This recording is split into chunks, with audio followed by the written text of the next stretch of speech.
धोखेबाजों में रह रह के धोखेबाज बन गए।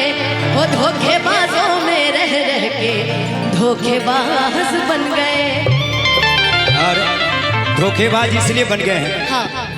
कहते हैं कि प्यार के नाम से डर लगता है, कि प्यार के नाम से डर लगता है। प्यार अगर हो जाए तो इजहार के नाम से डर लगता है, कि प्यार के नाम से डर लगता है।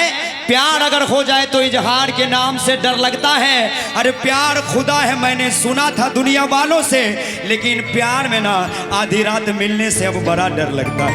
वाह वाह, वाकई रुपेश भैया को प्यार तो भाई हुआ था, लेकिन बेचारे शादी कर लिए ना। हाँ, प्यार हो जाता है, परेशानी रहती है, लेकिन ससुरा भले प्यार नहीं हुआ, नहीं तो बिजली का करंट भी सटा देते हैं। अरे नहीं, आप वो एक बोलते हैं ना कि उसकी सजा में मांग, कौन सा वो एक शायरी आप बोलते हैं, वो होता है। लेकिन क्या कीजिएगा, कहते हैं कि प्यार करने वाले मरते नहीं मार दिए जाते हैं, कि प्यार करने वाले मरते नहीं मार दिए जाते हैं। कोई कहता कि जला दो, कोई कहता दफना दो। दुनिया में एक भी ऐसा व्यक्ति नहीं है जो ये कहता हो कि दोनों बिछड़ा हुआ है मिला दो। सही बात नहीं ना होता है, एकदम एकदम सही बात बोले। इसीलिए कहा जाता है ना, हवे प्यार पूजा, हवे प्यार ईश्वर, ई बात के ना सोचे बिचारे, हमनी के दुश्मन भइल बाटे दुनिया, अरे जी बयाब के पाथर न मारे। कि प्यार में जात नहीं देखा जाता, प्यार में सिर्फ प्यार देखा जाता है ना।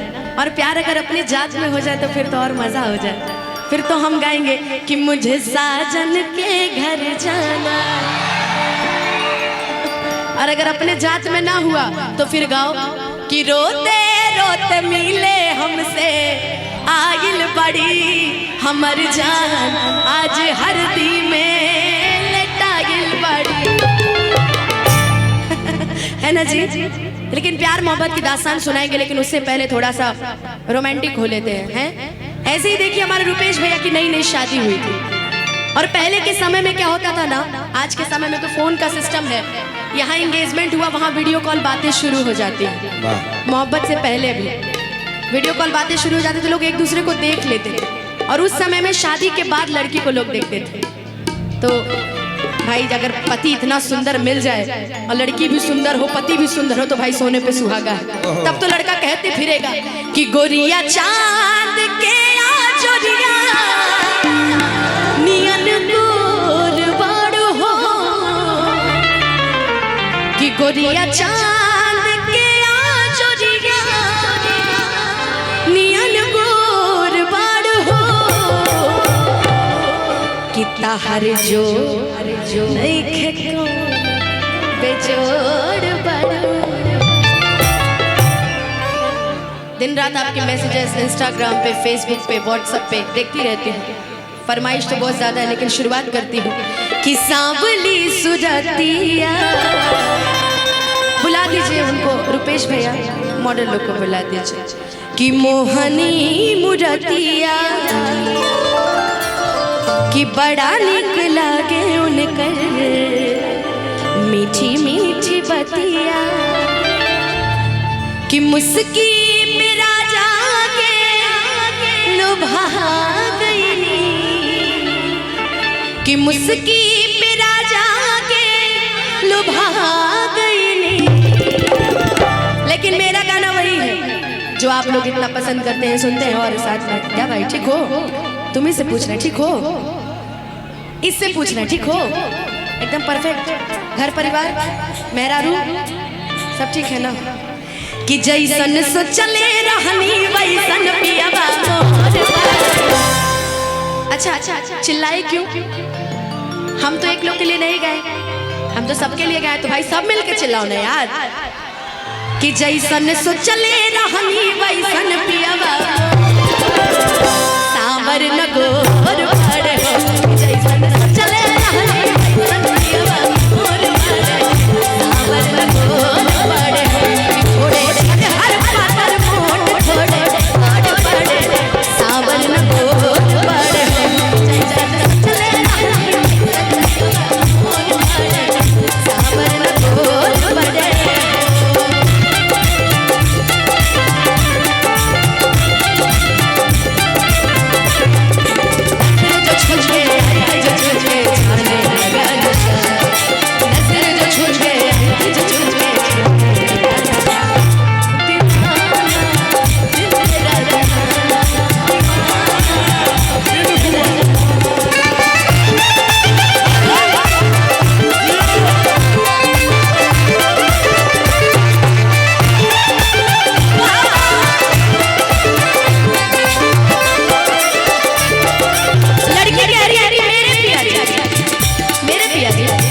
आइए जरा, बुला देंगे। अपना नाम बता दीजिए। अरे अरे अरे हेलो हेलो, अपना नाम बता दीजिए। माही, पायल, पायल कर देती है सबको घायल। पायल ठीक है, अच्छी है, अच्छी है जी। हेलो बोल दीजिए भाई का। हो बड़ा नीक लागे ना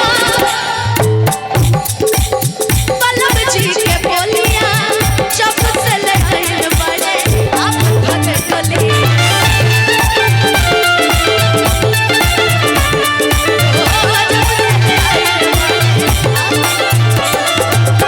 बड़ा नीक लागेला बलम जी के बोलिया, जब से आइल बड़े आपन घर डोलिया, जब से आइल बड़े आपन घर डोलिया। अच्छा आपको क्या लग रहा है? सुनिए एक मिनट शांत कीजिए। पायल जी बार बार उधर चल जा रही है तो इन लोग को तकलीफ हो रहा है ना, लेकिन एक बात और बता दे रहे हैं कि इश्क और प्यार का मजा लीजिए, थोड़ा इंतजार का मजा लीजिए, थोड़ा इंतजार का मजा लीजिए। बड़ा नीक लागेला पल्लव जी के बोलिया, जब से आइल बड़े आपन घर डोलिया।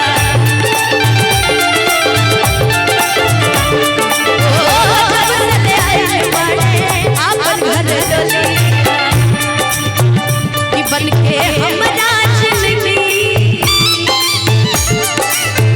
कि बन के हमरा जिंदगी में आइल रंजोर बड़े,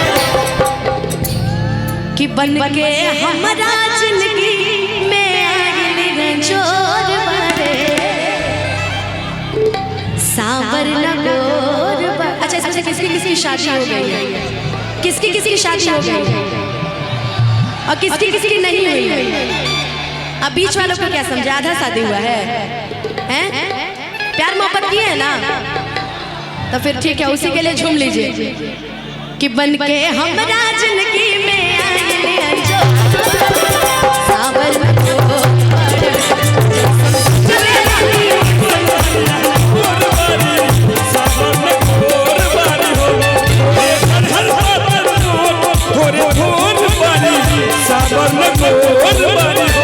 मिलते मिलते का गइला, कैसन फीलिंग जगह गइला, मिलते मिलते का गइला, कैसन फीलिंग जगह गइला।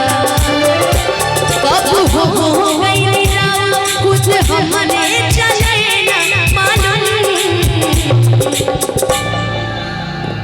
जो मेरी रूह को चैन दे प्यार दे, वो खुशी बन गए हो। सुने तो सब हो ना, जरा मेरे साथ मिलके बोल दो, जिंदगी बन गए हो तुम। अरे अरे अरे प्यार से गाओ, जिंदगी। अभी भी आवाज नहीं आ रही, सब मिलके गाइए, जिंदगी।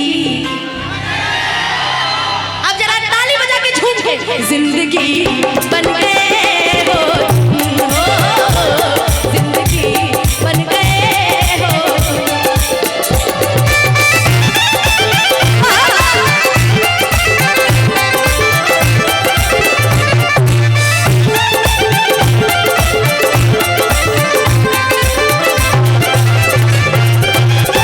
लइका कहा कि अब तू तो हमारी तारीफ कर ले, अब हमरो फर्ज बनल हम तारीफ कर। हो सच के सजारिया अरे जाबू गोरी बई रख रख दहिया के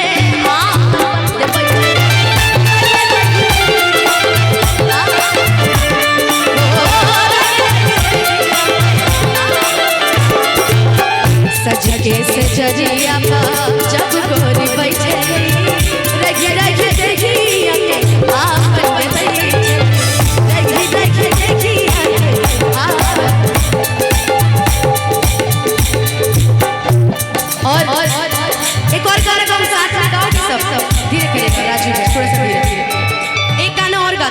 मिल के गाने। आपका आना दिल धड़काना, मेहंदी लगा के यूं शर्माना। आपका आना दिल धड़काना, मेहंदी लगा के यूं शर्माना। इसके आगे आप लोग को तो पूरे गाने याद है यार। एक बार अपने लिए ताली बजाओ। वाह वाह। पीछे से भी हमारे कुछ दोस्त मित्र वहां से बैठ के वाह वाह क्या बात है, जरा वहीं से गा दीजिए तो जरा आप सभी मिल के। प्यार आ गया रे, प्यार आ गया रे, आपका आना दिल धड़काना, मेहंदी लगा के यूं शर्माना।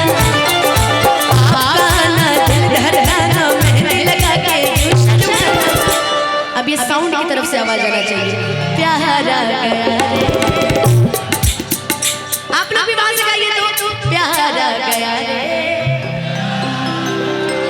सभी एक साथ बोल दीजिए, मेरा गाना सफल हो जाएगा। प्यार आ गया रे, प्यार आ गया रे, की बाटे है जुल्म जवानी, की बाटे है जुल्म जवानी, चंदा जाए चचो। उनके लिए नहीं, अपने लिए गाना है, तो उनको देख के सही बात है। हाई वोल्टेज वाले लड़के तो होते ही हैं, क्या जी? हाई वोल्टेज वाले तो बॉयज होते ही हैं। कि बाटे है जुल्म जवानी, चंदा के छको सावर न गोर भड़ी, बाटे है जुल्म जवानी,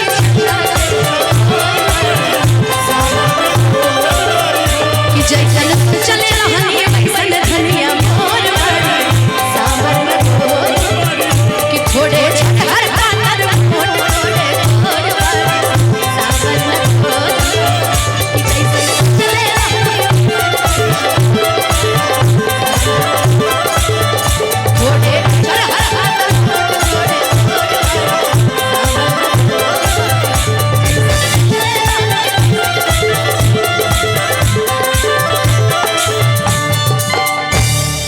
वाह। अगर अच्छा लगा तो चाहेंगे एक ताली बजा के सबको जरा आशीर्वाद दे दे। गाने की लिस्ट इतनी ज्यादा है मेरे पास।